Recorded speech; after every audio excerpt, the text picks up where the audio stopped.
और इस बीच ईरान में भूकंप के तेज झटके महसूस किए गए हैं। ये बड़ी खबर आपको बता दें, ईरान में 4.1 की तीव्रता का भूकंप आया है।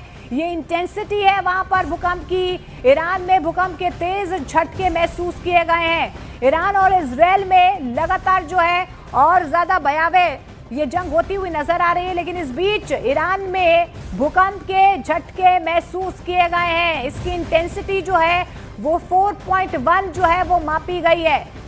तो ये पहली दफा नहीं है जब इस तरीके से ईरान में भूकंप के झटके महसूस किए गए हैं। इससे पहले भी कुछ दिन पहले ही भूकंप के झटके ईरान में आए थे और इस बीच इंटेंसिटी जो है वो 4.1 मापी गई है। ईरान में एक बार फिर से भूकंप के झटके महसूस किए गए हैं। बार बार अमेरिका की तरफ से यही कहा जा रहा है कि ईरान जो है अपने परमाणु कार्यक्रम को लेकर लगातार जो है आगे बढ़ रहा था, उसे रोकना जरूरी था और यही वजह है कि अमेरिका की तरफ से उस पर अटैक किया गया।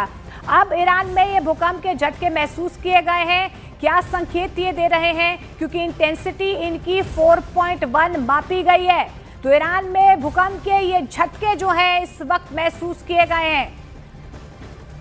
ऐसे वक्त पर जब दोनों ही तरफ से लगातार प्रहार हो रहे हैं, न सिर्फ ईरान की तरफ से इजरायल पर अटैक किए जा रहे हैं, बल्कि इजरायल की तरफ से भी ईरान पर जो है एक के बाद एक कई प्रहार यहां पर किए जा रहे हैं, लेकिन इस बीच ईरान में भूकंप के झटके महसूस किए गए हैं।